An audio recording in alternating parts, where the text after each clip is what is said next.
Сегодня вторник, 27 февраля 2024 года. Меня зовут Криспин Брукс. Я провожу интервью с Изабеллой Светлосановой от имени фонда Шоа Университета Южной Калифорнии. Это удаленное интервью. Изабелла находится в городе Бруклин, штат Нью-Йорк, а я нахожусь в городе Лос-Анджелес, штат Калифорния, США. Язык интервью будет русский. Спасибо. Thank you. Представьте, пожалуйста. Я Изабелла Светлосанова. Я родилась 14 июля 1937 года в городе Ленинграде, и я, к сожалению, хорошо знакома, что такое блокада Ленинграда и жизнь, связанная с блокадой. Поэтому я сегодня здесь. Как вас звали при рождении? Изабелла. А девичья фамилия? Агулянская.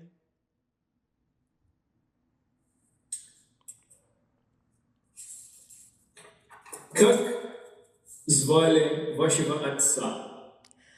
Аркадий Ильич Агулянский. И чем он занимался? Мой папа был рожден в 1885 году. Поэтому, когда я родилась, ему был 51 год.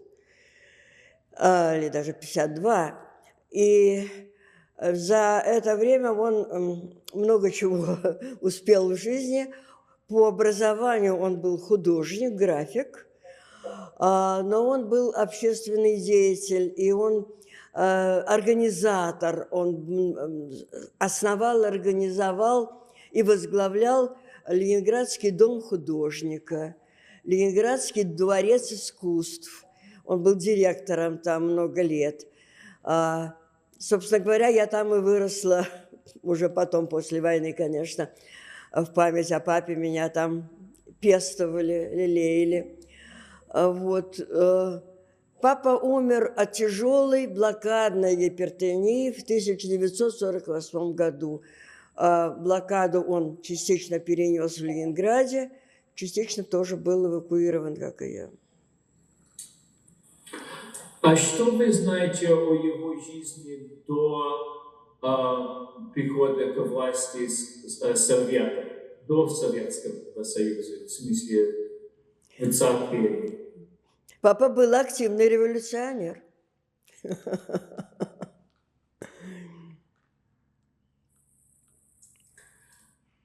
А как звали вашу мать?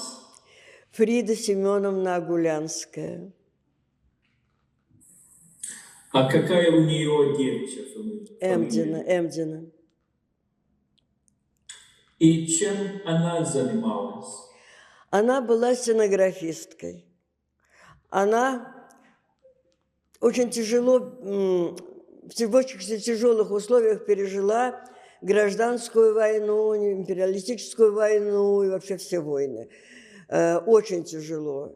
И когда я родилась, она 1902 года рождения, а я 1937-го. То есть я уже поздний ребенок в этой семье. Ну вот и любимый, единственный. Она занималась мною и была съездовым стенографом. У вас были братья и сестры? Нет. Как звали бабушку и дедушку по маминой линии? По маминой линии бабушку звали Мирьям Фалковна Эмдина, это я помню, а ее папу звали Залман, отчество не помню, Эмдин тоже. Вот. А у мамы Илья Савельевич Агулянский, то есть это у папы, Илья Савельевич Агулянский, это дед мой, а бабушка Хая Асна Агулянская. И похоронены они в Ленинграде на Преображенском еврейском кладбище. Самая высокая стелла гранитная, красного гранита на кладбище. А что вы знаете о бабушке и дедушке? Их истории? О каком бабушке, какой дедушке? Можно сначала с маминой стороны. Хорошо. Значит, мамин папа был, по-моему, из Белоруссии родом. И он потом, значит, переехал в Ленинград, он был то, что называлось богомаз. То есть он расписывал иконы в церквах. И однажды он сорвался с лесов, расписывал под куполом это все, сорвался и зацепился за выступ пальцами. И вот так он висел, пока его не сняли. И у него остались искалеченные руки, согнутые. И что интересно, моя мама и ее сестра, моя тетя, у них были вот такие руки. Наследственно. Хотя это так вроде бы не должно быть. Это травматически у него было, а у них получилось по наследству. Вот, он умер, насколько я помню, в 1916 году от рака горла. А бабушка его, жена, мамина мама, ну, она была, конечно, домохозяйка, тогда было не принято, чтобы женщины работали, у них было 4 детей, и она уже дожила до моего рождения. И она умерла, мне не было года, когда она ушла из жизни, но, по крайней мере, со мной она была знакома. Я с ней, конечно, нет, в том плане, что я не помню этого. А вы знаете, когда бабушка и дедушка приехали в Петербург? В каком году примерно? Я не знаю по маминой линии, но я знаю по папиной линии. Папин дед был николаевский рекрут. Он служил 25 лет в армии и за это получил право жительства в столицах для себя и своих потомков. Поэтому, ну, папа был рожден в Ленинграде, естественно, его папа был рожден в Ленинграде. То есть это уже такое ленинградское поколение пошло. Ну, тогда еще Петербург, конечно. А по отцовской линии бабушка и дедушка? Вот я как раз про него и рассказала, про дедушку. Это он был николаевский рекрут, да, и он 25 лет служил в армии. А у меня случилась такая очень трагическая как бы история. У меня был документ об этом, большой лист со всеми подробностями. И я привезла его сюда, в Америку. Ну, лист этот был, конечно, документ был уже очень старый. И мой муж решил его как-то обновить. Короче говоря, документ пропал, к сожалению. Вот. Но у меня есть интересная не иконка, как бы, ну, наверное, это иконка еврейская, где пожелания до 120 лет жизни. И на обороте папиным почерком, папа был художник-график, и у него очень красивый почерк, было написано «Отец». Значит, это, наверное, год какой-нибудь 900-й. Вот у меня этот документ есть. Ну, к сожалению, тот основной Я запрашивала архивы, у меня есть какие-то выписки из архивов, но такого вот подлинника, к сожалению, не сохранилось.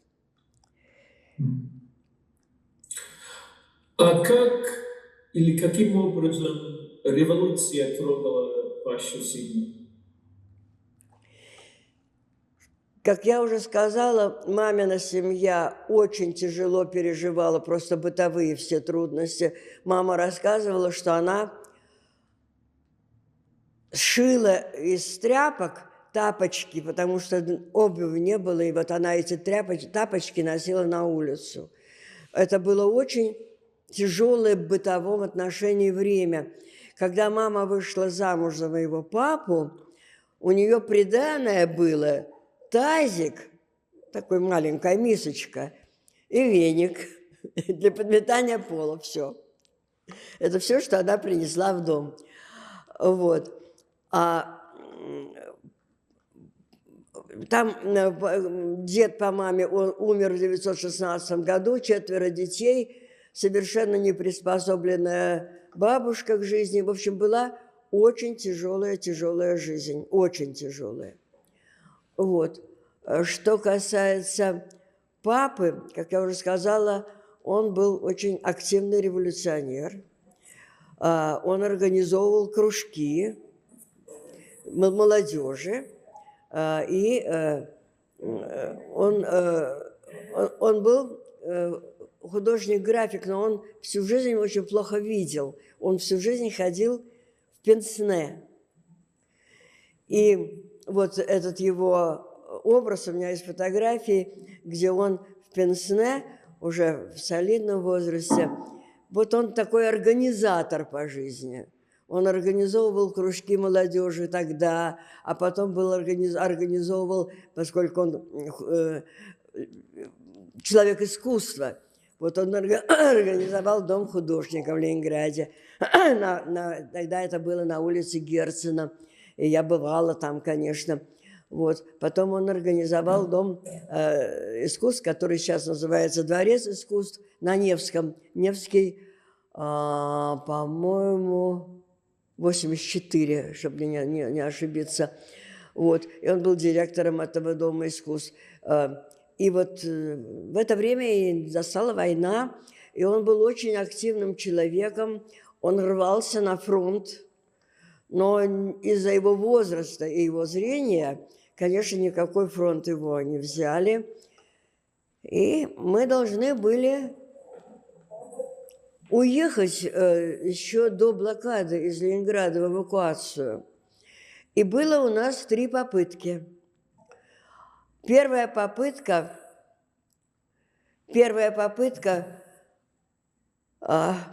когда мы уже были первая попытка, когда мы были в эшелоне, и мама сказала: нет, я не поеду, я папу не оставлю. Как я уже говорила, папа был на 17 лет старше мамы. И, в общем, мы ушли из эшелона, вышли из эшелона, остались в блокаде. Еще не в блокаде, но немцы уже приближались к городу. Вторая попытка, когда был создан эшелон, который от Дома художника, и собирались детей вывозить в Сибирь. Село называлось Гнилая Яма или Гнилая, что такое гнилое, такое название было, куда должен был ехать эшелон. И моя мама должна была сопровождать этих детей, но и меня в том числе. И я заболела, и меня сняли, высадили с поезда, с мамой, естественно. И так этот эшелон уехал, а Гнилой Яр он назывался, я вспомнила Гнилой Яр. И эти дети художников, они были эвакуированы, они пережили блокаду в Сибири, в селе Гнилой Яр. Я с ними потом была знакома, дружила, это уже было после войны. Вот. А третья попытка, когда мы с мамой тоже уже были в поезде, и поезд должен был тронуться, и в это время немцы захватили город МГА и перерезали последнюю железную дорогу. И мы остались в блокаде. Вот. Мне во время блокады было, когда началась блокада, 4,5 года. Казалось бы, мало, но такие события вокруг происходили, что детская память, очень цепкая память на какие-то необыкновенные, необычные дела. И я очень много и очень хорошо помню. Вот. Мы жили, в центре города мы жили. Район назывался «Пять углов». От Невского проспекта, 10 минут ходьбы. Самый центр города. Вот. Мы жили на 4 этаже 5-этажного дома. В нашем доме на углу, это был дом угловой, угол Рубинштейна, улица Рубинштейна и улица Ломоносова. И на углу была булочная. Булочный магазин, который торговал хлебобулочными изделиями. То, что там было до войны, я не помню, но то, что там хлеб выдавали во время блокады, это я помню. И помню, как я спрашивала маму, почему магазин называется «Булочная», если там выдают только хлеб. Про хлеб я скажу отдельно. Нет, я, пожалуй, сейчас скажу, потому что это к месту. Вот посмотрите, пожалуйста, сюда. Посмотрите на меня, пожалуйста. Я показываю вам. Вот это 125 грамм хлеба. Я специально взвесила. Этот кусочек выдавался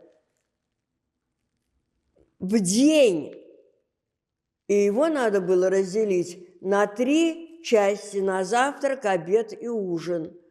Другой еды не было. Его нельзя было съесть сразу, потому что после этого можно было только умереть. Вот такой кусочек – это норма хлеба, 125 грамм на служащих, иждивенцев и детей. Это во время блокады. А рабочие получали 250 грамм, то есть двойной такой кусочек.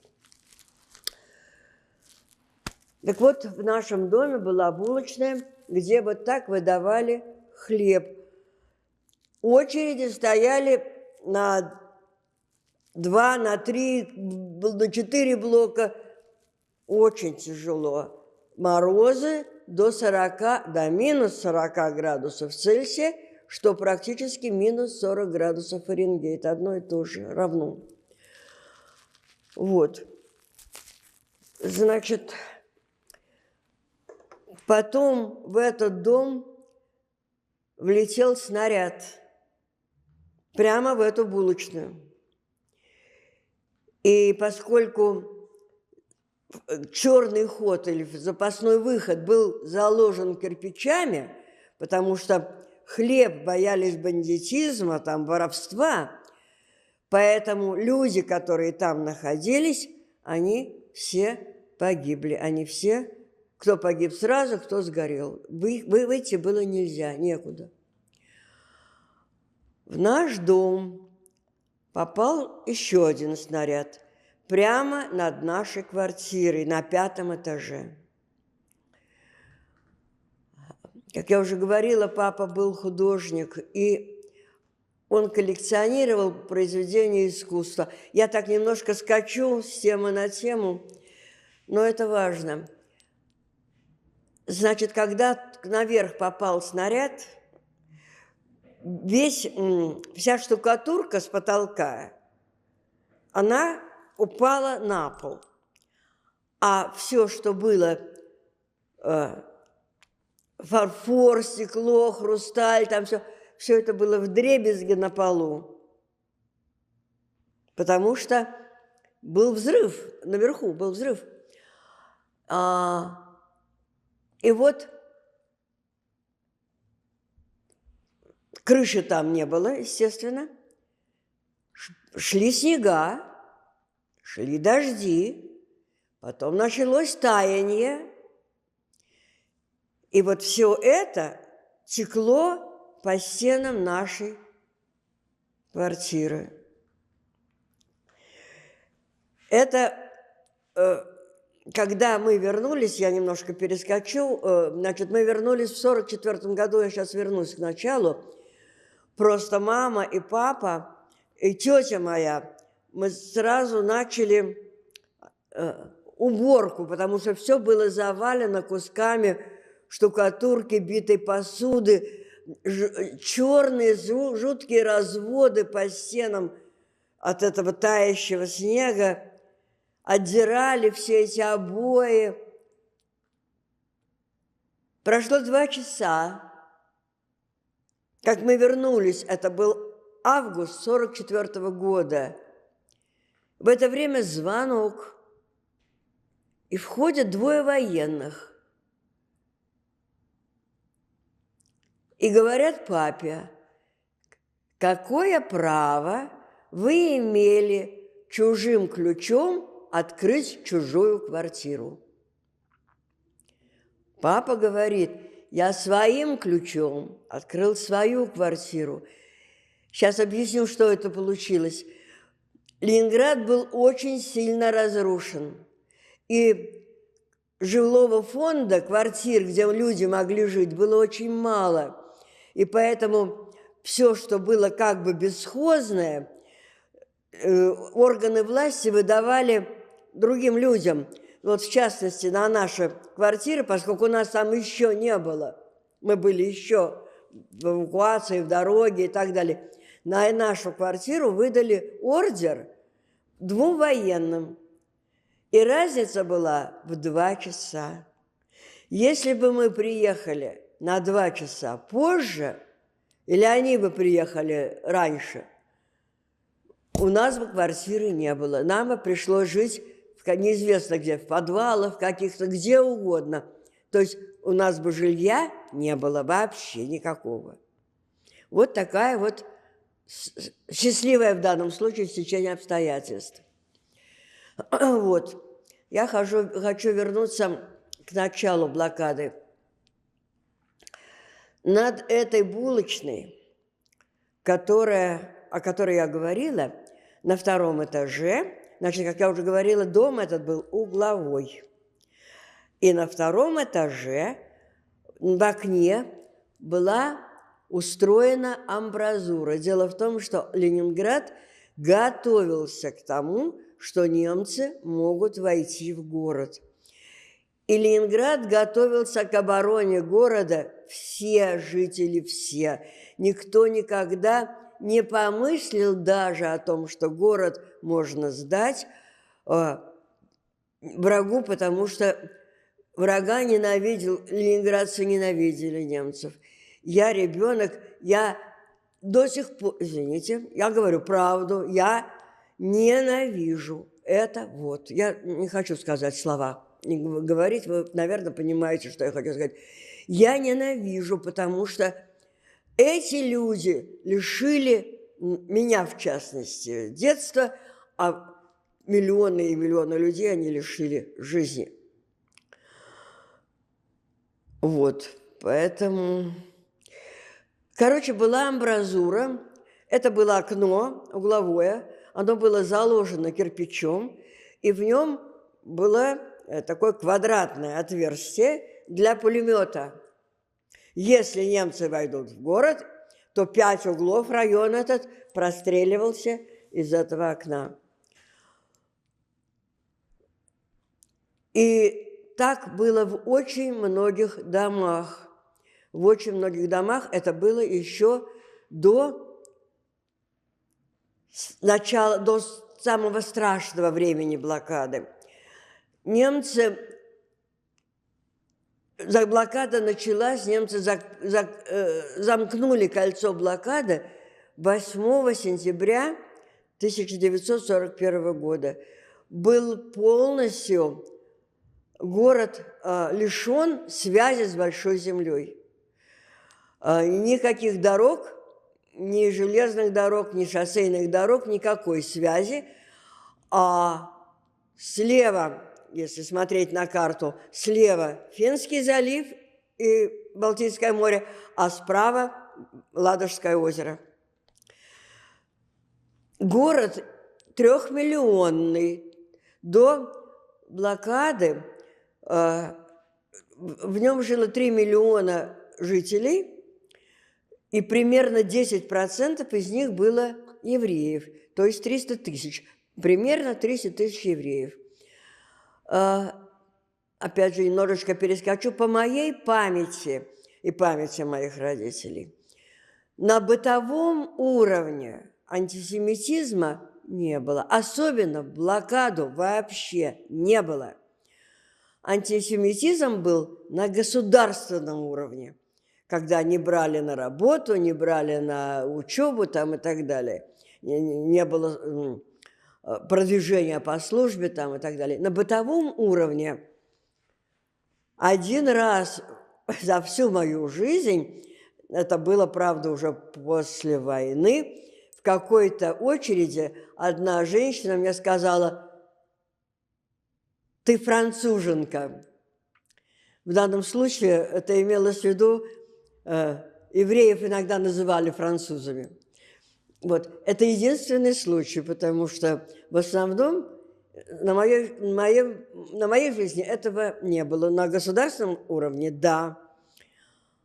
Вот. Но на бытовом уровне однажды был смешной случай, я перескакиваю.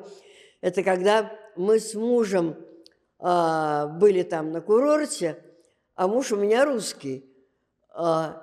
И ему одна женщина посочувствовала, как это он, еврей, женился на мне, на русской.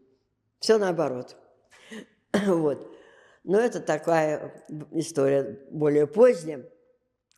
Итак, начало блокады. Город жил с колес. В нем не было никогда больших запасов продовольствия. То есть завозилось, распределялось по магазинам, продавалось, и так изо дня в день постоянно. Больших баз, больших складов продовольствия не было вообще, серьезных. Были большие склады, назывались они Бадаевские склады, но это большие только в понимании тех блокадных дней, потому что с точки зрения обеспечения города они не были большими. Там было продовольствие, ну, может быть, на неделю, на две. Город огромный, 3 миллиона жителей. Значит, больших продовольственных складов не было. Но в городе было очень много немецких диверсантов, шпионов, врагов. И вот они запускали ракеты, зеленые ракеты с улиц города, из тех мест, которые предполагалось уничтожить. И в частности, огромное количество таких ракет было запущено с расположения, с того места, где находились Бадаевские продовольственные склады. И вот мама мне рассказывала, я этого не помню, мама мне рассказывала, что в этот день, то есть это прямо 8 сентября, это был огромный звездный налет немецкой авиации. Я даже не хочу говорить слово «фашистской», потому что для меня это одно и то же, но мне больнее немецкой авиации, которая сбросила тысячи и тысячи и тысячи бомб зажигательных на Бадайские склады, которые вспыхнули, они были деревянные. И начался огромный пожар, черные клубы дыма по всему небу. паленым сахаром пахло тоже по всему городу. Была большая ошибка сделана, ну, то есть она бы не сделала большой погоды, но все-таки ошибка, потому что для того, чтобы люди не пострадали в этих пожарищах, там была выставлена охрана, которая не допускала людей к пожарам. А на самом деле, если бы люди могли туда пройти, попасть, то какая-то часть продовольствия была бы спасена. Ну вот, в частности, потом уже там были тонны, я не помню сейчас цифры, тонны сахара. И он весь горел и плавился. И этот сахар пропитал землю, на которой стояли эти склады. И люди потом приходили туда, копали эту землю, размешивали ее в воде, и она получалась сладковатая вода, процеживали и пили. И этим спасали свою жизнь, потому что спасение зависело от невероятных совершенно ситуаций, потому что вот это не еда, это смерть, это недостаточно для минимальной жизни. Поэтому люди спасались как могли. Опять тогда сразу перескочу уже к страшным временам. Это был ноябрь, декабрь, когда даже температура на улице минус 40, в домах примерно то же самое, потому что воды не было, канализация не работала, связь не работала, электричества не было ничего для минимальной жизни, ничего, отопления не было. Приспособились люди, значит, ставили в домах печки, такие называлось печурки или буржуйки, такие круглые или какие-то квадратные маленькие печки, железные, из которых труба выходила прямо в форточку. Она очень быстро нагревалась, очень быстро остывала. Она не давала тепла, она топилась она дровами, книгами, паркетом, мебелью, что у людей было. И вот наверху была такая как бы поверхность, на которую ставили там кастрюльку, чайник, и чтобы можно было согреть, по крайней мере, закипятить воду. Вот такая печурка стояла у нас. У нас в одной большой комнате был камин, большой изразцовый камин, который очень долго держал тепло, если его натопить. Но топить было нечем, поэтому он стоял просто так, для красоты. А печурка, туда клали дрова, маленькие щепки, маленькие какие-то чурки. Папа рубил мебель. У нас в комнате стоял огромный буфет резной мореного дуба. Как он туда попал, никто не знает, потому что вытащить его было невозможно никакими силами. То есть, дом постройки 1905 года еще. Вот. И вот этот буфет, он, в общем, можно сказать, наш спас, потому что маленьким таким топориком, колуном, папа от него отрубал какие-то кусочки дерева и от дверец там, вот, и в эту печурку. На печурке можно было как-то погреть какую-то немудреную еду или что-то. Значит, что мы ели? Я хочу сказать, что это не просто мало, это очень некачественно, потому что там было очень много примесей. Не было же привоза в город продовольствия. Поэтому та мука, которая хранилась на хлебозаводах, значит, это одна часть. Вторая часть – это солод с пивных заводов, заводов пива, которые изготовляли пиво, солод. Потом мука, остатки, значит, рисовой, потом, значит, крупяной, вот то, что от крупы оставалось, как бы пудра это, вот это туда. Обойная пыль. Что такое обойная пыль? Это отдирали на вот этих вот комбинатах, которые, мельничных комбинатах, которые муку делали, отдирали обшивку от стен, и там собирали вот ту годами накопившуюся муку, пыль вот эту мучную. И пищевая целлюлоза, то есть, грубо говоря, бумага. Бумага, которая была обработана специальным образом, чтобы она, по крайней мере, не была ядовита. Вот это такой хлеб. Значит, лучше, вкуснее этого хлеба для блоказников не было. Ничего.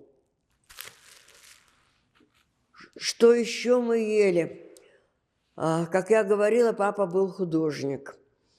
И у него был запас столярного клея. Он клеил свои работы на доски. Вот листы ватмана, бумаги специальные, да, он склеил на доски. У него был запас столярного клея какой-то небольшой. Столярный клей – это клей, которым клеют мебель. Мебель. Он изготовлялся из костей животных. Запах у него был отвратительный. Но тогда лучше него ничего не было. Значит, мама из этого клея варила супчик. И оставалось у нас от мирных времен какой-то перец горошком. Вот она туда для запаха. Вот это был суп, но это не только это, потому что мама варила брючные кожаные ремни, они же кожаные. Она варила сумки, вот кожаные голенища сапог, кожаные сапоги, и сумки кожаные. Значит, отрезали эти куски кожи, которые, конечно, пропитаны всякой химией и все такое. Они же предназначали в свое время не для еды, а для изготовления каких-то вещей. Значит, их вымачивали, чтобы убрать оттуда вот краску, какие-то химикаты, которыми они были пропитаны, а потом варили. Получался такой студень из этого. Вот. Что еще? Значит, нам, опять же, вот я говорю, в каждой семье было какое-то свое везение. Вот у нас то, что у папы был этот самый хлеб, то есть клей, и то, что вот были ремни. Ну, ремни были у всех, но у кого-то кожаные, у кого-то не кожаные, у нас были кожаные. Вот. И, как я говорила, папа коллекционировал предметы искусства. И то, что не разбилось еще, каким-то образом на нас вышла женщина, здоровая, я ее очень хорошо помню, здоровая, румяная такая. Ее называли спекулянтка. Я не знаю, вы понимаете это слово или нет? Понимаете это слово точно? Спекулянт – это человек, который покупает задешево, продает задорого, нелегально. Вот. Ее называли спекулянтка, а я думала, что это ее имя. И только после войны я узнала, что это такое на самом деле. Вот. Она приходила к нам, выбирала, что ей нравилось, и приносила какую-то еду. Вот что я очень хорошо помню, была голова собаки, саксонский фарфор, натуральный саксонский фарфор, в натуральную величину голова Колли. Она была с меня ростом, и я очень любила с ней обниматься. Вот эту Колли, голову Колли, за эту голову Колли она дала маме полстакана отрубей. Отруби – это даже не крупа, это шелуха от крупы. Мама говорит: дай хоть стакан, наполни. А она ответила: полстакана отрубей – это день питания семьи.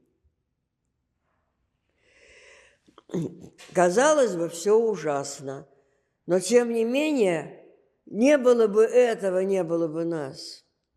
Но так случилось.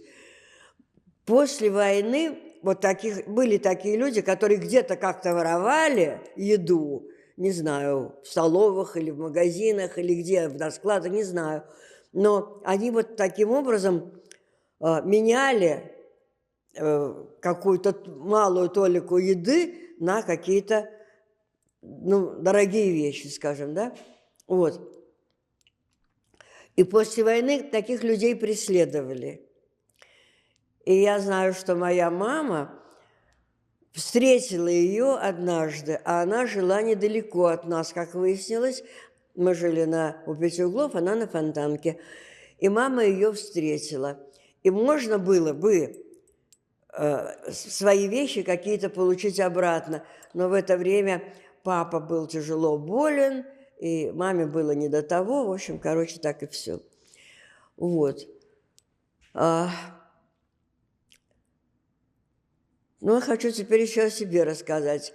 Я была очаровательным ребенком. Была у меня белая шубка.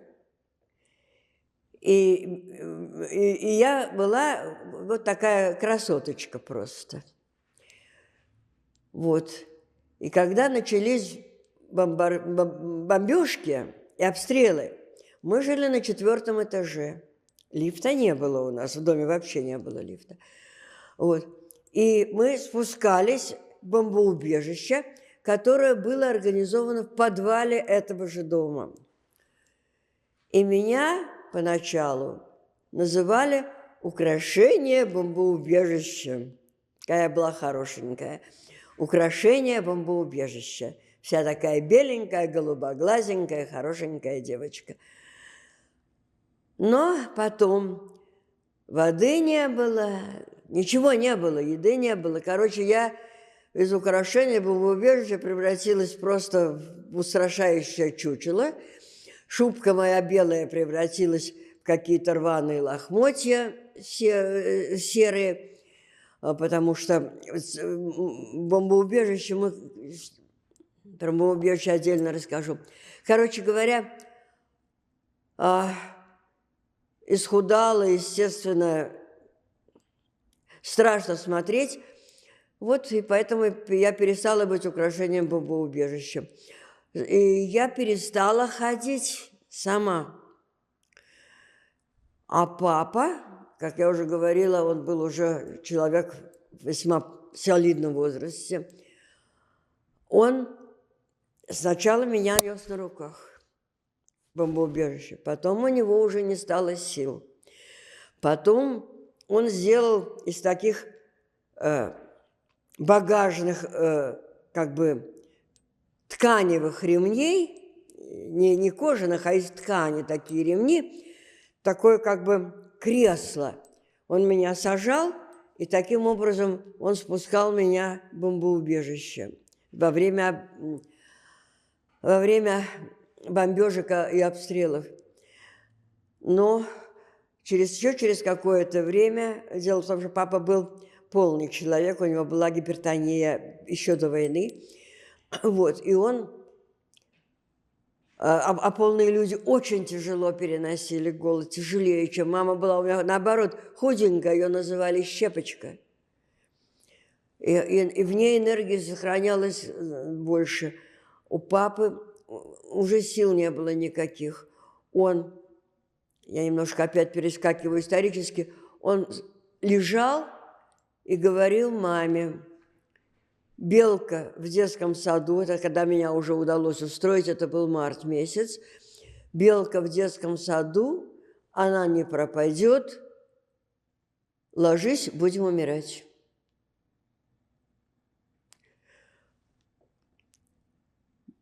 Мама говорила, когда она слышала эти слова, ее как будто кнутом хлестанули. Она вскакивала, говорила: нет, будем жить. Папа был очень плохой. Папа был уже на грани. Я не помню, каким образом, но в Ленинграде был любимый театр Горького, театр имени Горького на Фонтанке. И это был, особенно после войны, может быть, вы слышали слово Товстоногов, главный режиссер там был. Это был потрясающий театр, потрясающие спектакли, лучше всего, что я видела в своей жизни из театральных постановок. Вот. А тогда в подвале этого театра был устроен стационар. Это не госпиталь, это не больница, это просто, где люди лежали, и им давали какое-то дополнительное питание. И вот, к сожалению, моему величайшему произошла ужасная история. Папа был художник, как я уже говорила, и был у него альбом, и он нарисовал вот этот вот подвал, эти койки, кровати, то есть такие, да, железные, покрытые одеялами серыми, на котором надпись более светлым серым написано было «ноги». Вот такие одеяла были, ноги. Ну, такая ткань была, да? Вот. И сидят жуткие скелеты на этих кроватях. И кто-то ест ложкой, кто-то вылизывает тарелку. И это все были ведущие деятели искусств того времени, кому удалось туда попасть. И были подписи, автографы всех из них, всех, кто там был, на обороте. Папа называл это сидельцы. Сидельцы, то есть люди, которые сидели там, то есть не в смысле были посажены, как в тюрьму, а те, которым удалось выжить благодаря этому стационару. И вот этот альбом я лично, тогда не было еще копи-машин, я подарила Товстоногову, я лично подарила Товстоногову, то есть главному режиссеру театра уже после войны, для музея театра. И вот из театрального музея он, к сожалению, исчез. И это мне очень-очень больно, очень больно. Копии нет, но это действительно было свидетельство вот непосредственного человека, который там все был и все видел. Ну вот, значит, вода. Как я уже говорила, извините, подробности, канализации не было. Стояло ведро для туалетных нужд, скажем, да? Вот. Это ведро, по идее, надо было бы выносить на улицу. Ну, куда-то, к помойке, куда-то. Сил не было. Ведро выплескивали на улицу. Прямо так. Не было сил. Но вода была нужна. Воду добывали или в проруби. В Ленинграде очень много рек, водоемов.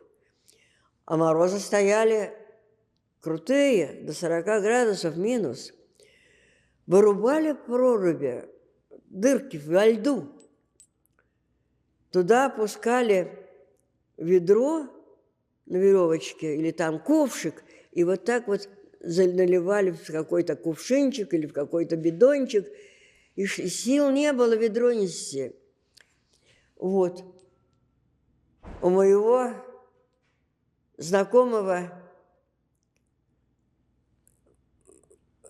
он сам пошел вместе со своим товарищем. Я была, сама не ходила еще, была мала, а он на 3 года был старше меня. Пошел на прорубь за водой вместе со своим товарищем, и тот опустил ведро в прорубь, и оно его утянуло. В прорубь прямо. Он не мог удержаться, скользко же, все залито водой. И вот так. В общем, короче, носили вот эти бидончики с водой. Вода расплескивалась. Лестница была вся залита льдом или от воды, или от нечистот. Потому что кто мог, выносил.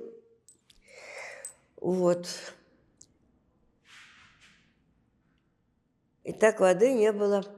Собирали, когда уже не было сил ходить на прорубь за водой, собирали снег. Тот самый, грязный, с улиц, со дворов. Выбирали местечко, где почище. Собирали снег, приносили, ставили на буржуйку, растапливали, и это была вода.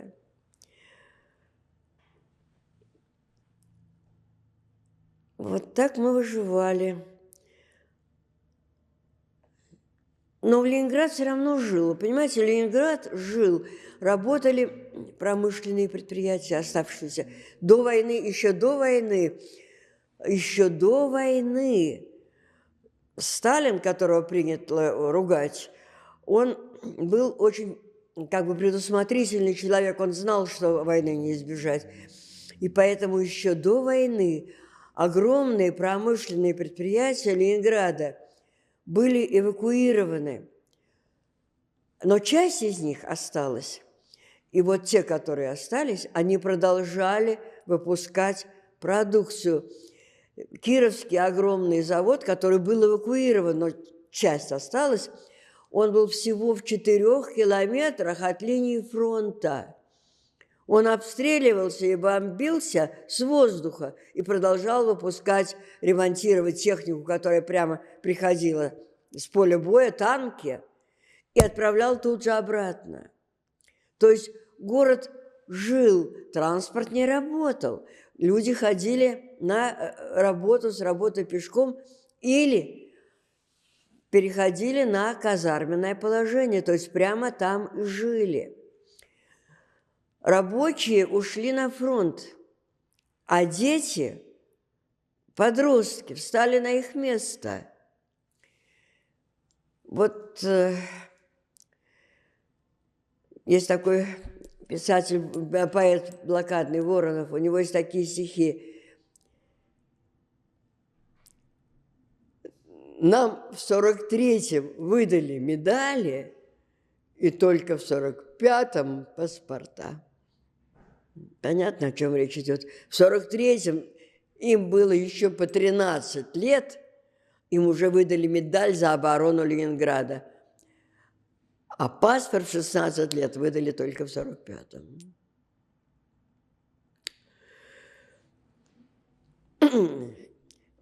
Ребята ходили, во-первых, тушили зажигалки.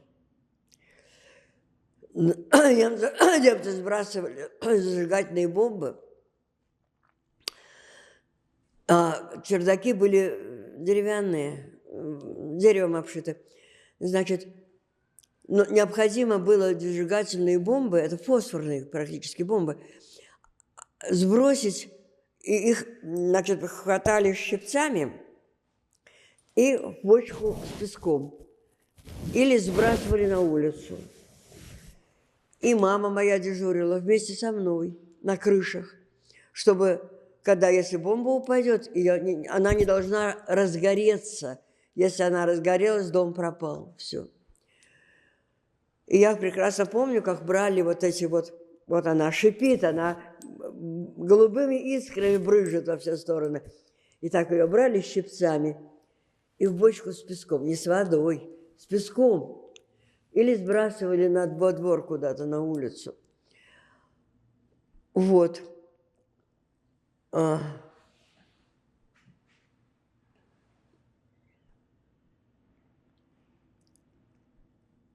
Да, я как-то прервалась. Хорошо, я расскажу теперь вот о чем. Значит,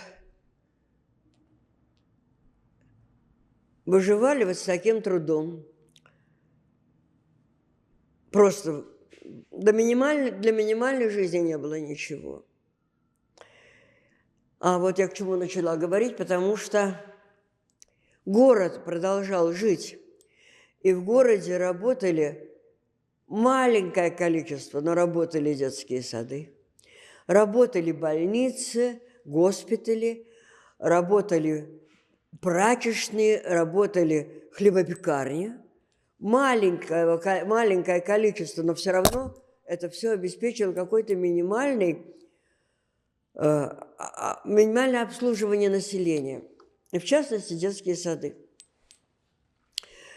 Детских садов было мало, мест было мало, но там была еще дополнительная еда. И вот у нас через дом на Рубинштейна был такой детский сад. И мама меня поставила на очередь. Но поскольку люди или периодически все-таки уезжали, или умирали, то места освобождались. И вот однажды моя мама зашла в этот детский сад, и ей сказали, что освободилось место, и что на следующий день она может меня привезти в детский сад. И мама шла домой и встретила нашу соседку.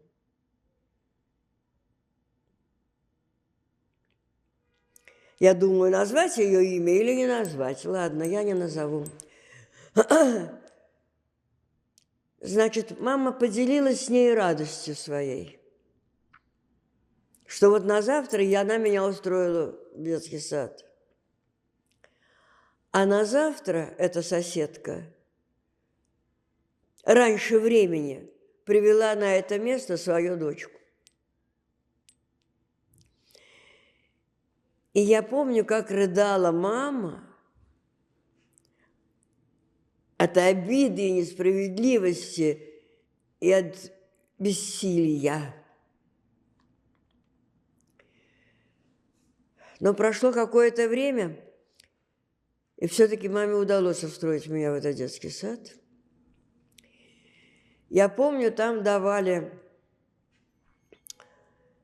вот сейчас попробую изобразить, это примерно вот такой величины и вот такой толщины кусочки хлеба, намазанные чем-то сладким. Это было как бы дополнительное питание к тому, что получали еще вот дома. Вот.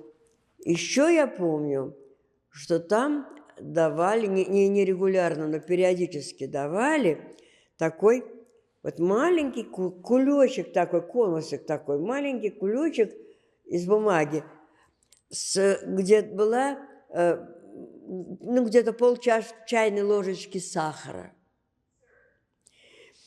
И вот девочка, которая со мной рядом сидела, она мне говорила: ты мне отдай сейчас свой сахар, а у меня скоро брат приедет с фронта, он привезет много сахара, я тебе дам полную ложку.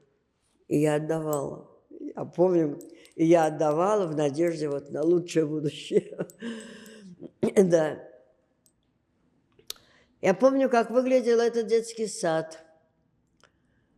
Большая комната, детские стульчики маленькие, дети укутанные во все теплое, одетые во все теплое, вот так сидят, берегут тепло и тишина.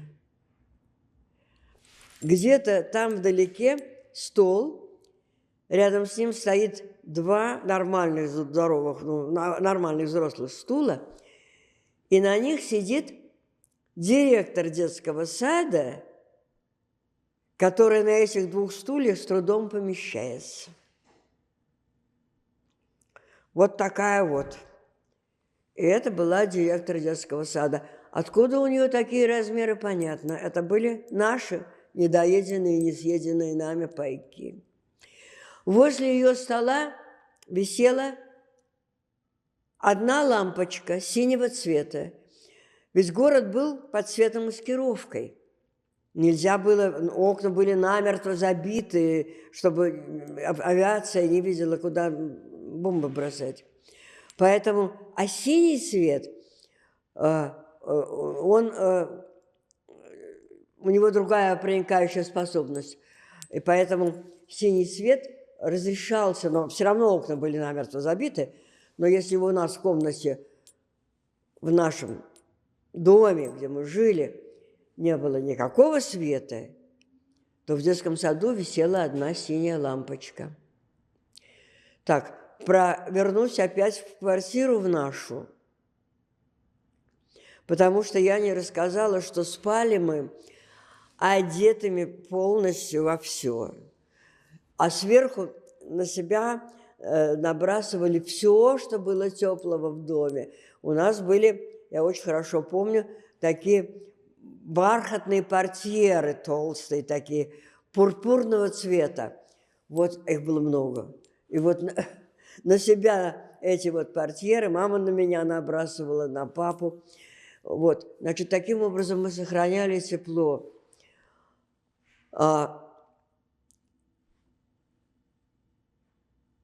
Что еще? Окна были полностью забиты. Во-первых, стекла были обклеены газетными полосами крест-накрест. Вы не знаете, что это такое? Это газета резалась на такие полосы, и на стекло наклеивалось вот так вот. Считалось, что это предохраняет стекла от разрушения. Вот. И дальше по периметру этих стекол прибивались одеяла или плотное что-то, чтобы не было, чтобы лучик света не проникал наружу. Чем мы освещались? Были коптилки. Такая баночка с керосином. Керосин. Вы знаете, что такое керосин? Это такое жидкое топливо такое, ну, типа нефти, типа бензина, не знаю, жидкость. Вот. И сверху на этой баночке лежал жестяной кружочек, вот такой, с дыркой внутри. Через эту дырку был пропущен фитилек, который просто такая косичка, которая была сплетена из тряпочек. И вот конец этого фитилька был в керосине, а вторая часть торчала над этим жестяным кружком. Вот ее зажигали, и она горела. Это такой был фитилек. Он был слабенький, он гонял тени по всей комнате. Было очень страшно.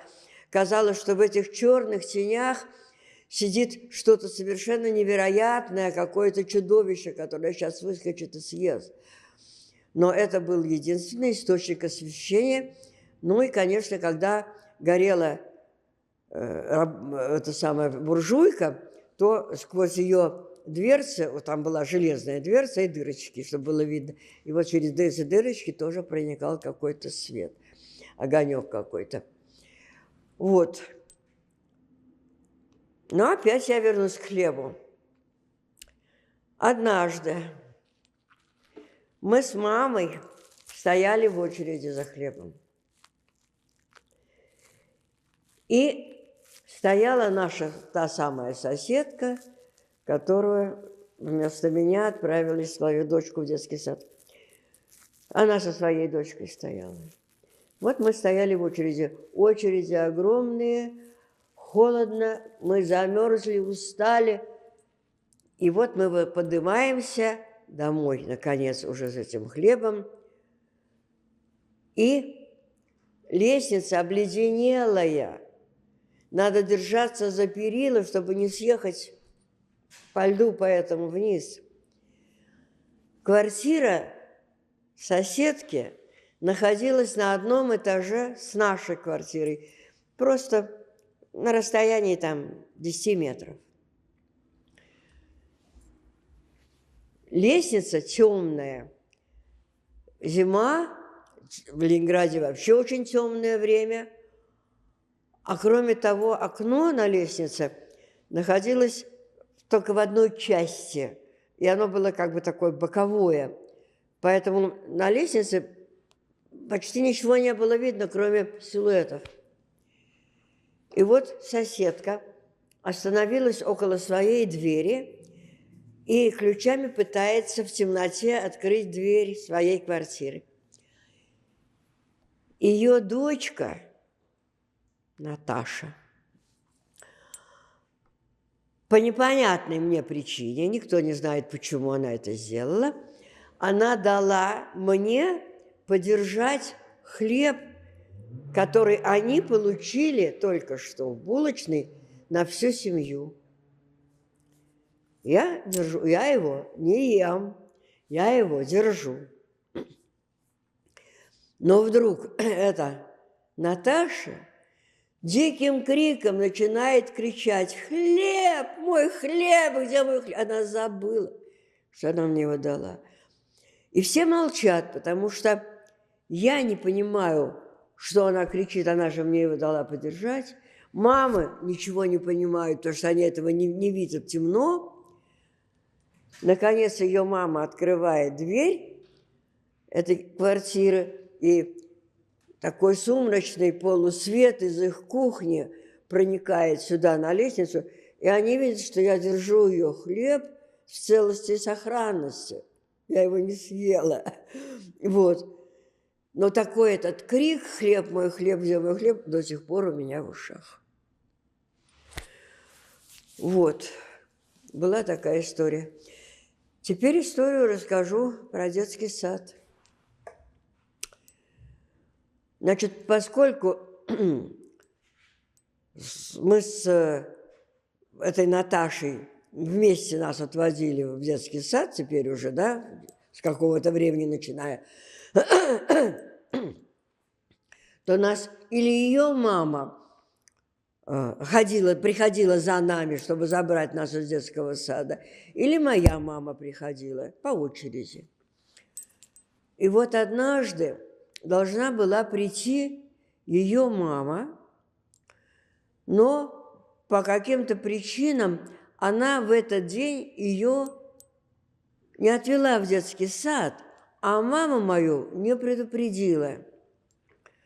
В результате всех детей разобрали, уже из группы никого не осталось. За мной никто не идет. Мама не знает, а та не сказала. И вот воспитательница одела меня потеплее, вывела на улицу и пустила одну домой. Теперь я попытаюсь объяснить вам, что такое Ленинградская улица в это время. Я не зря хотела показать вам этот клип, потому что представить это невозможно. Значит, вот представьте себе, улица не широкая, средняя такая улица, черные дома, ночь, почти ночь. Ну, в Ленинграде вообще темнеет очень рано, зима. Значит, черные дома вот так. Все завалено сугробами снежными, между которыми тоненькая тропиночка протоптана. И вот я иду по этой тропиночке, Вокруг никого, тишина. И у меня муфточка такая была, ну, такое приспособление для согрева рук. И вот я этой муфточкой, я как бы защищаю сама себя, что если я кого-то встречу, то вот у меня щит, у меня эта муфточка. И я иду и думаю, что мне очень страшно. Я одна на всей улице. С другой стороны, какая я молодец, я гордая. Я иду одна по этой улице. Я иду. И вот я прошла по этой улице. Я вошла во двор нашего дома. Также вот одна. Все кругом залито сугробами грязными, завалено. Я поднялась на 4-й этаж. Я стала стучать. Сил нет. Стучать нечем. Я ногами стала стучать. На ногах валенки. Валенки – это такая обувь теплая, мягкая, совершенно как бы беззвучная. И вот мама услышала, открыла дверь, увидела меня и схватилась за сердце. Как это я одна? И потом она постучалась соседке и говорит: как же ты меня не предупредила? А соседка говорит: вам повезло, что никого не было на улице, потому что белку, меня то есть, могли поймать и съесть. И у меня отнялись ноги. Я села, у меня ноги отнялись от этого ужаса. Вот так.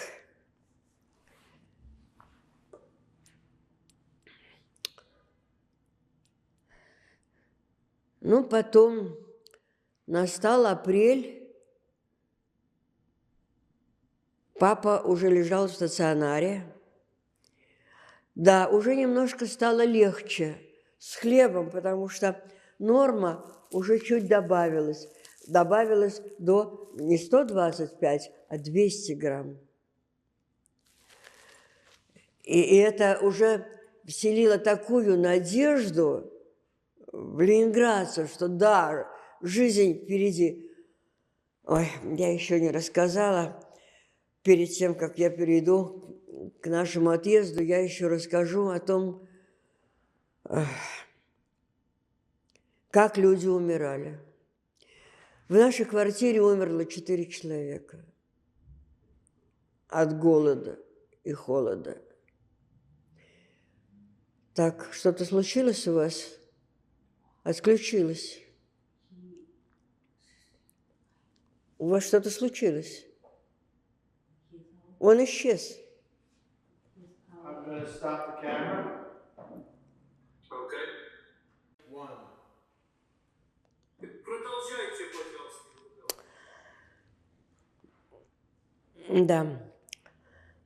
Ну вот, я хотела еще вот о чем рассказать. Голод – это очень тяжелое чувство. Это организм съедает самого себя. Голод, его ни с чем нельзя сравнить. Человек обезумевает от голода. Когда он готов, ну не зря говорили, были у нас, к сожалению, и людоедство случаи в Ленинграде. Их ловили, их расстреливали на Марсовом поле. Их убивали. Эти люди, их уничтожали, их узнавали, потому что они были неестественно румяного цвета, людоеды. Вот. И вот в нашей квартире была женщина с ребеночком. И она спрашивала ребеночка своего, мальчика: что ты там ползаешь по полу, что ты там ищешь? А он говорит: мамочка, я ищу крошечку хлеба. Я хочу, чтобы вы поняли, что крошечка – это не маленький кусочек, это крамс. Крамс. Крошечка – это крошечка. Вот такую крошечку ребеночек искал под столом. Потому что не было ничего, были съедены все кошки, собаки, птицы, мыши. Все было уничтожено. Вот. И сплошь и рядом мама отдавала последний кусочек ребенку хлеба, а потом мама умирала, а ребенок еще живой ползал по этой ледяной кровати возле мертвой мамы. Собирали таких детей, комсомольские бригады, так называемые, ходили по квартирам. Квартиры были открыты, люди не закрывали в основном. Вот. И если находили таких детей, собирали в детские дома.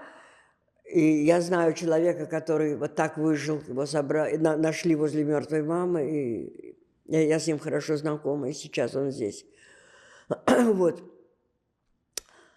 В общем, вот так вот мы, можно сказать, выживали с трудом. И не знаю, выжили ли бы, если бы вдруг в конце апреля не пришел к нам мамин знакомый,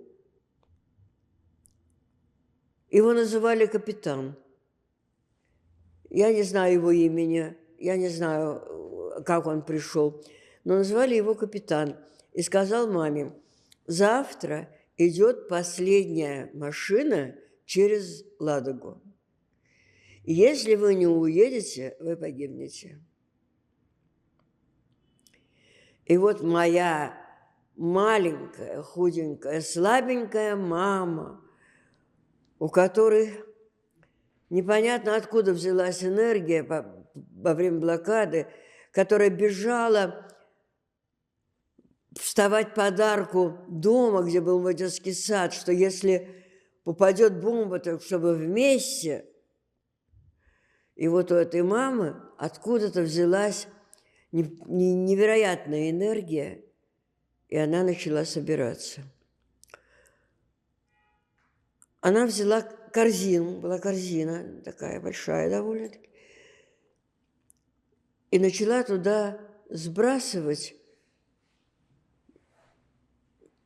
Она везла с точки зрения дела, 2 ватных одеяла, и она взяла пишущую машинку, потому что она была стенографистка, это ее работа.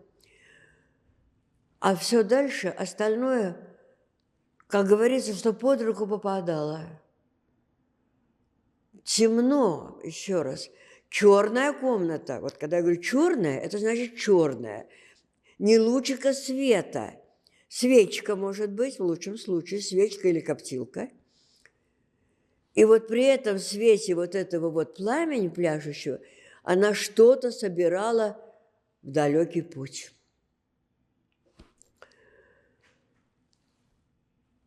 Закрыли эту корзинку, и был еще какой-то чемодан, я помню, потом он потерялся в дороге. Вот. И я помню хорошо, что у нас был такой столик, ломберный, да, то есть карточный столик специально. Он был красного дерева, а внутри инкрустация из зеленых капельных плиток. Красивая очень резная работа. Вот. И на этот столик стоял около двери. И на этом столике лежала моя любимая книга «Сказки братьев Гримм». Толстая, большая. И я говорю: мама, давай возьмем. А тяжеленная книга-то. Мама говорит: ты знаешь, нет сил, давай мы ее оставим, а когда вернемся, она тебя будет ждать. И вот с этой корзинкой, с этим чемоданом за нами приехал грузовик, капитан этот прислал, или он сам приехал. Наверное, месяц он был там, потому что нас посадили, корзину нашу, этого чемодан, закинули в кузов наверх. А грузовички-то были маленькие, 1,5 тонны, 1,5 тонны, маленькие грузовички. Вот. И нас посадили в кабину к шоферу. А маме выдали в дорогу немножко пшеной крупы и немножко сливочного масла. Капельку самую, вот просто вот столько. Мама это масло забыла на этом самом столике, где лежала моя книжка. Но зато крупу она сварила кашу. И когда мы сели в кабину к этому шоферу, она мне вынула эту кастрюльку, такая ковшик на ручке. И вот она начала меня кормить этой кашей. На донышке там было чуть-чуть. И вот мы поехали.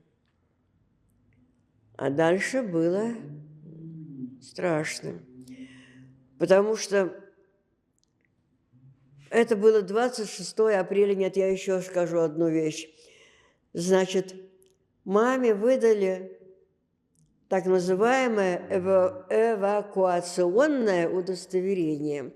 Это была бумажка, на которой было написано, что Агулянская, Фрида Семеновна с дочерью Изабеллой вот уезжают. А почему, куда мы должны были ехать? Мы ехали в город Уфу, где был эвакуирован из Ленинграда вместе с заводом авиационным мамин брат. И вот мы ехали в Уфу. Это на Урале, почти на Урале, Башкирия. И вот эта бумажка, она была охранная грамота. Всюду, где мы останавливались, там ставили печать и давали нам паёк. Опять ставили... Она у меня здесь, эта бумажка, у меня сохранилась. Эта бумажка, кстати, помогла также мне доказать, что я действительно житель блокадного Ленинграда, и получить пенсию как житель блокадного Ленинграда, как Holocaust-survivor. Вот это самый главный значок. Это значок жителю блокадного Ленинграда. Жителем блокадного Ленинграда считается каждый, кто прожил в Ленинграде больше 4 месяцев. Ну, у нас получилось значительно больше. Итак, я возвращаюсь к Ладоге. Был конец апреля, началось таяние снега. И лед был скрыт под водой. Не видно было льда, вода сверху, лед. Снег растаял, вода, а лед там внизу.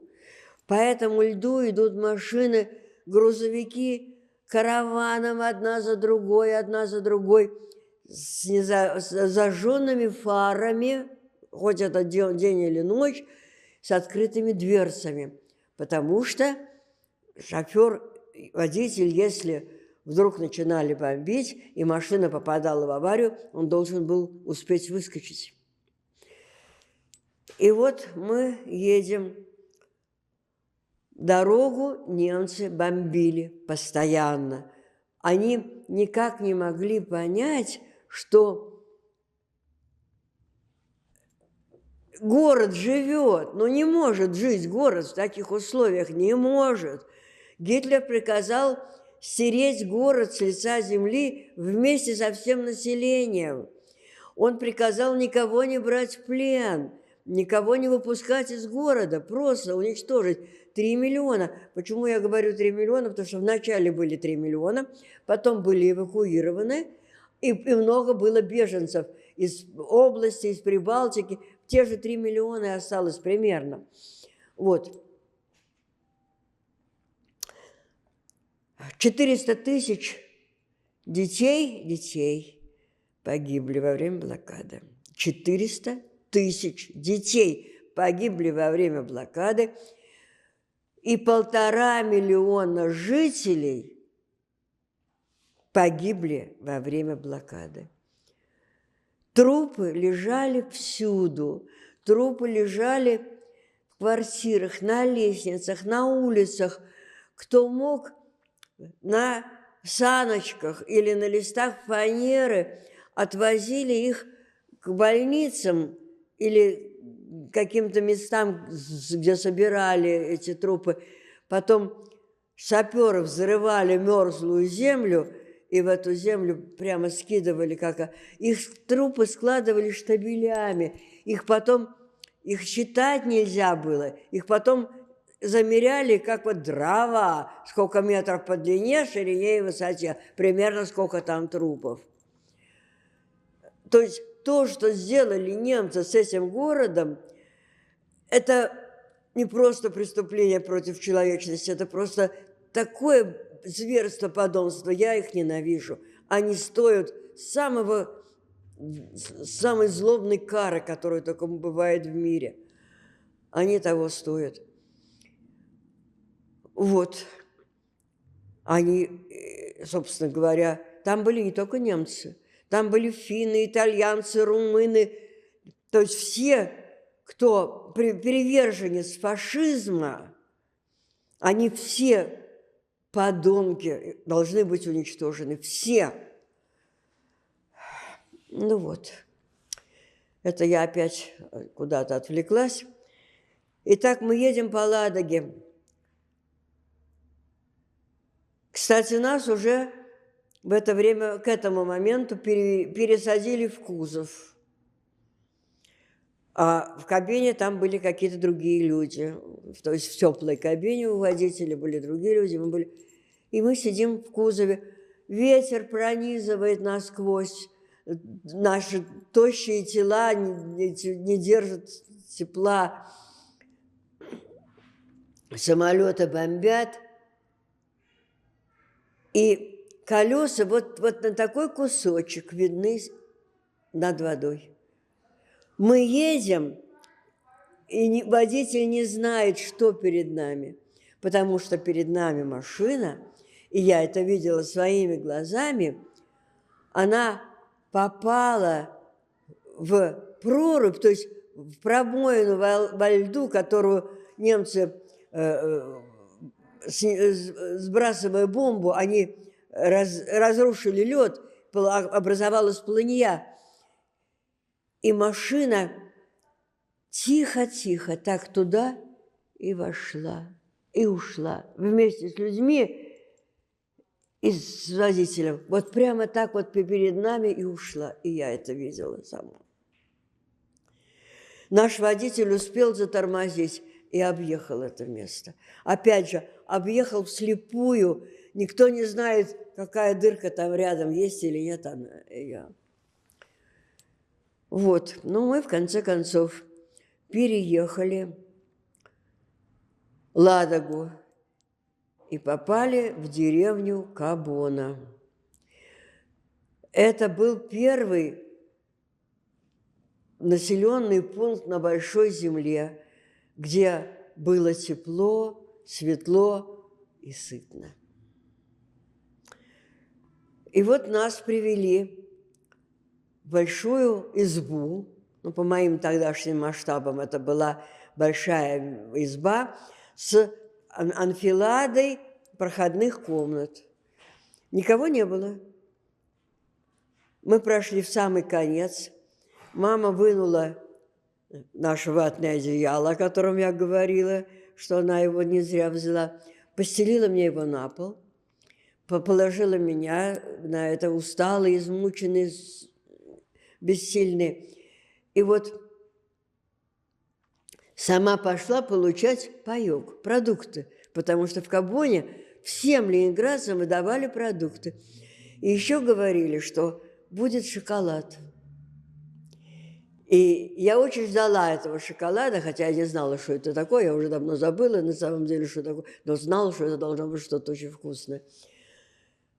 Вот. И мама пошла, значит, туда, где выдавали эти продукты, но пока она ходила и получала продукты, В эту избу, мы машины же все время приходили, в эту избу набилось столько народу, что когда мама шла обратно, она несла эти продукты вот так, она шла по людям.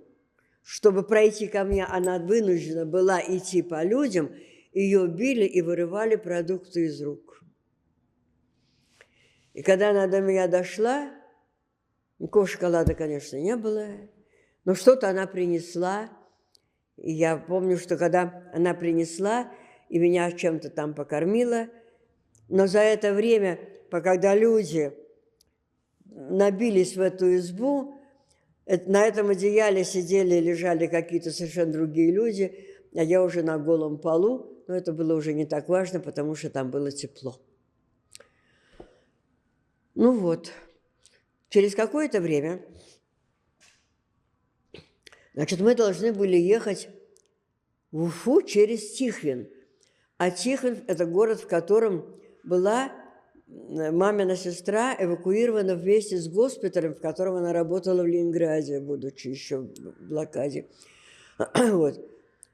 Это был город, взят фашистами, но он уже был к этому времени освобожден. И вот мы должны были ехать.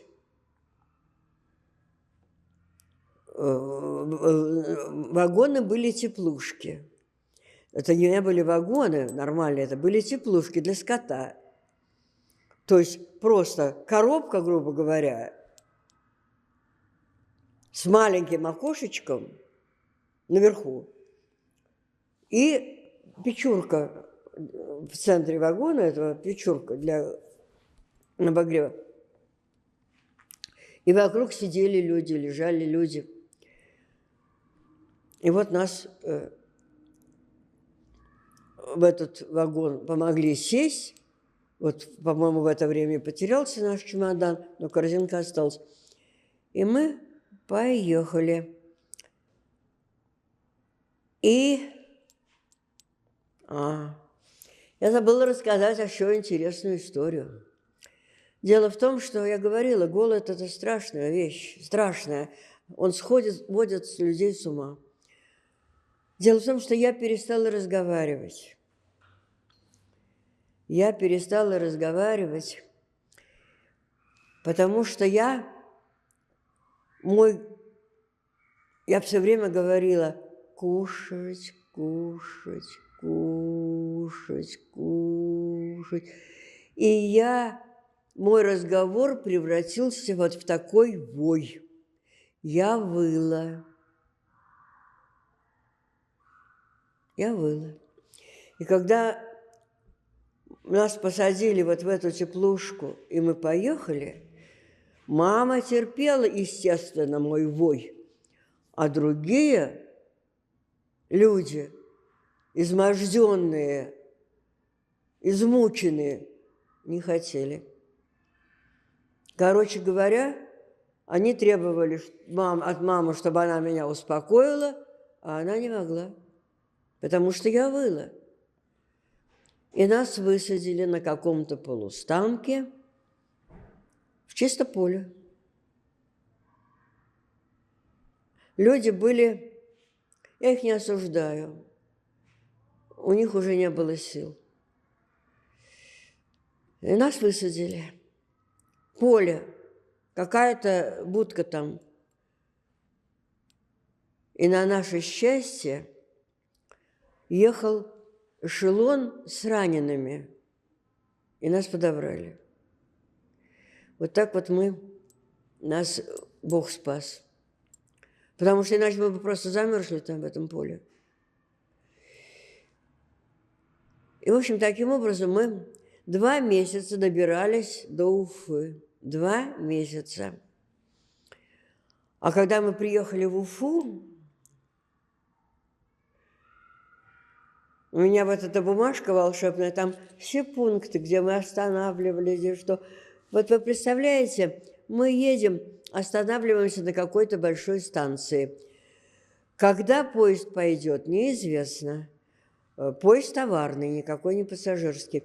Значит, когда пойдет, неизвестно, потому что все эшелоны, которые идут на фронт, они, конечно, идут без очереди. Все эшелоны, которые идут в обратную сторону, в тыл, с ранеными, они, конечно, идут вне очереди. Все эшелоны, которые идут с орудиями в сторону фронта, они идут вне очереди, а которые идут с фронта на ремонт, они идут тоже вне очереди. Когда такие вот эшелоны с эвакуированными, как мы, когда он тронется, никто не знает, никто. И вот представьте себе, огромная станция, и так железнодорожные пути, и на них все эшелоны. На одном из них стоит наш эшелон. Для того, чтобы добраться до станции и получить продукты и воду, главное воду, там были такие баки с горячей водой, титаны назывались, нужно было под этими эшелонами вот так нырять. Неизвестно, когда и какой из них тронется, и что с тобой будет после этого. Значит, я осталась в вагоне, а мама вот таким образом к станции под эшелонами к станции получила продукты и воду. И вот таким же образом возвращается обратно. Надо же найти свой эшелон, они все одинаковые. Каким образом она меня не потеряла, это тоже чудо чудное. Но все-таки нашла. И вот так мы ехали 2 месяца. Приехали в Уфу. Куда нам деваться, не знаем, потому что адреса маминого брата у нас нет. И вообще ничего нет. Корзинка одна. И вот мы стоим на этом вокзале. Я понимаю, грязные, вши были у всех. Истощенные. И к нам подходит женщина. Я знаю, что она москвичка. Я не знаю ее имени.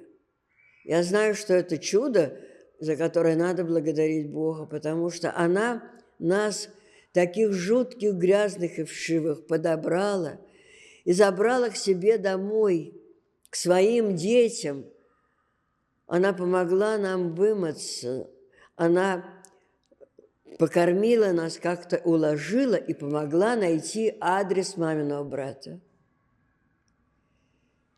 И вот, у маминого брата он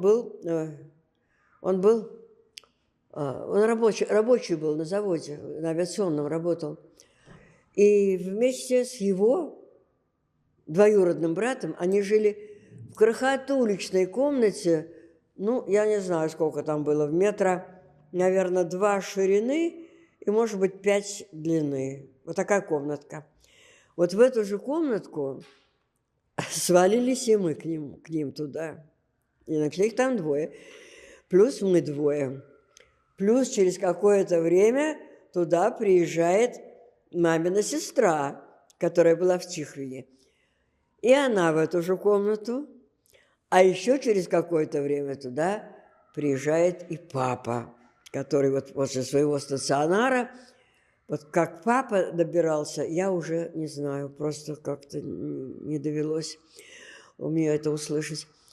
И, в общем, вот в этой крохотуличной комнате, кровати двухэтажной, мы так жили какое-то время, пока папа не устроился. Но первое дело, когда папа приехал, его сразу же положили в госпиталь на месяц. После того, как он вышел из госпиталя, он уже мог работать, и он пошел, устроился работать в главпромстрой, это так называлась эта организация, главпромстрой Башкирии. Он, как художник, он начал работать в типографии. Мама работала как стенографистка.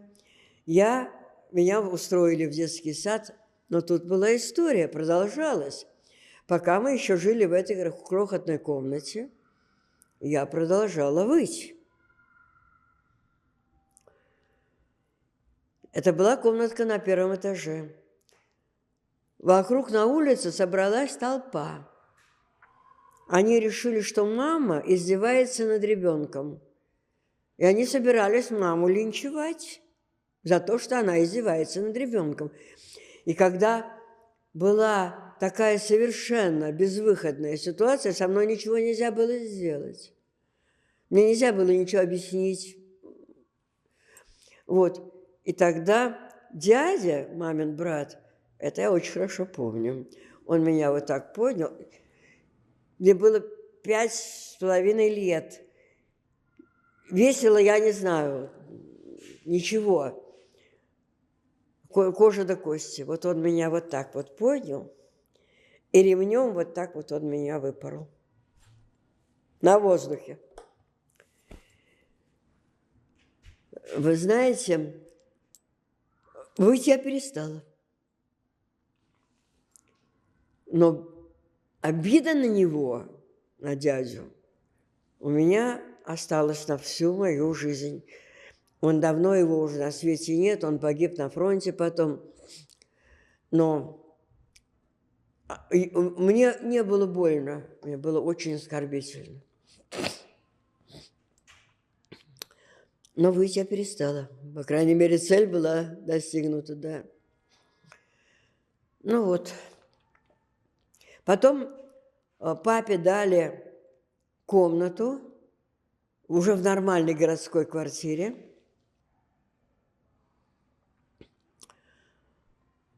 И мы уже там жили, значит, мама, папа, тетя и я.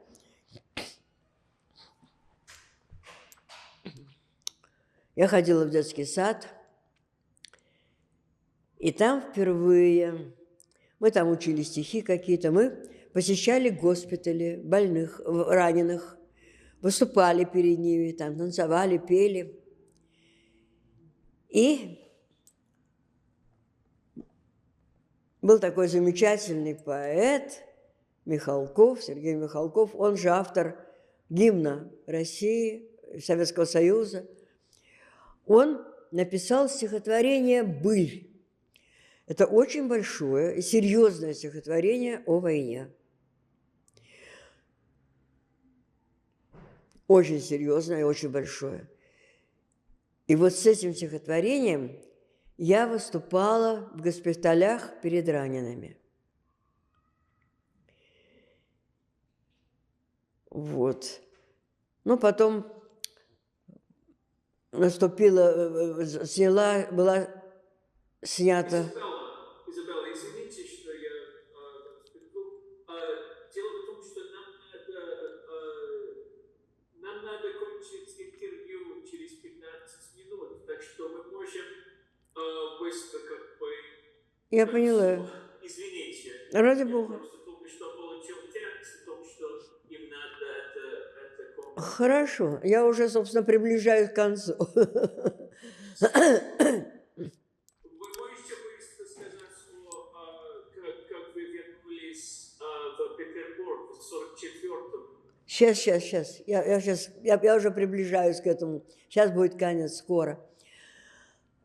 Значит, мама и папа рвались возвращаться в Ленинград. Уже была снята блокада. Очень трудно было вернуться в Ленинград, нужны были специальные документы, вызов и так далее, и так далее. В конце концов, повезло, опять же повезло, что папа работал вот в этом главпромстрое, и нужно было в Москву везти документы какие-то в Москву. И нам выделили, опять же, вагон-теплушка, но он был заполнен ящиками с документами, и в этом вагоне ехали только мы, я, мама и папа, и тетя. Все. И вот мы приезжаем в Москву. Это был июль 1944 года. В Москве мне исполнилось 7 лет. И впервые я тогда увидела салют на Красной площади. И В августе 1944 года мы вернулись в нашу квартиру, разбитую, разрушенную, о чем я рассказывала в начале. И в сентябре, 1 сентября, я пошла в школу. И так закончилась моя блокада. Все. Еще пару быстрых вопросов. Да, только можно чуть погромче, а? Чуть погромче. Да, вы раньше говорили об отсутствии антисемитизма. Я не слышу, я не слышу. Уровне. Я не слышу. Я не слышу. Вы меня слышите? Плохо слышу вас. Повторите. Да, я стараюсь. Вы меня слышите? Плохо. Окей, я постараюсь погромче. Что вы помните, что вы знаете о антисемитизме на государственном уровне после войны? Не понимаю. Нет, я не слышу, я не понимаю. Are we gonna stop camera for a second? Окей. One. Изабелла, я хотел вам спросить, вы говорили раньше об отсутствии антисемитизма на бытовом уровне в Ленинграде. Что вы лично испытывали, что касается антисемитизма на государственном уровне? Я дважды не могла устроиться на работу. Меня не брали вообще никаким образом и никуда. Хотя у меня была специальность, у меня был диплом. Нет, меня не брали никаким образом, никак. Начиная от, скажем, промышленных предприятий до, скажем, я могла работать рентгенологом, но не для медицины, а для произведения искусства, просвечивать картины там и так далее. Интересно очень. Даже в Эрмитаж меня не брали никаким образом, нет. И было это, до сих пор длилось, пока я не написала письмо в Смольный. Смольный – это руководящий орган партии тогда. Но это как бы самый руководящий орган страны, ну, я имею в виду партия коммунистическая, а в Ленинграде это был, значит, как он назывался, комитет, я забыла. Ну, в общем, короче говоря, находился он в помещении Смольного института благородных девиц в прошлом, до революции. Это руководящий орган партии, коммунистической партии в Ленинграде.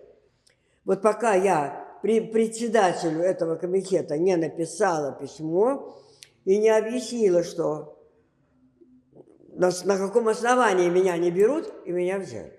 Вот тогда меня взяли. Но дважды это было.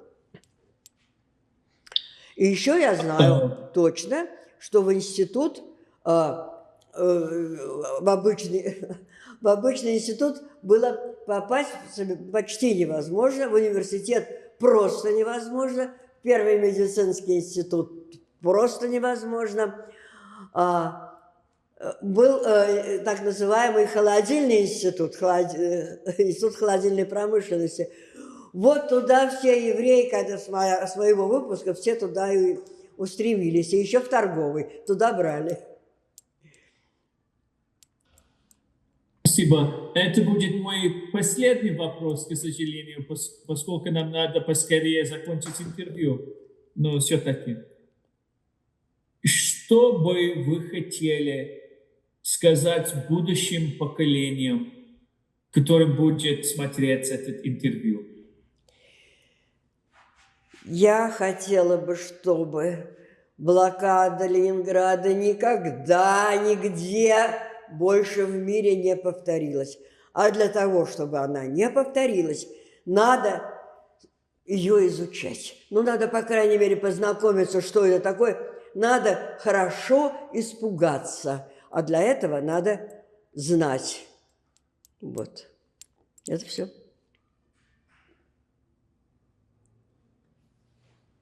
Белла Аркадьевна, огромное вам спасибо за то, что вы Пожалуйста, дали нам пожалуйста. интервью сегодня. Я надеюсь, что все прошло благополучно. Спасибо вам. Спасибо. Thank you.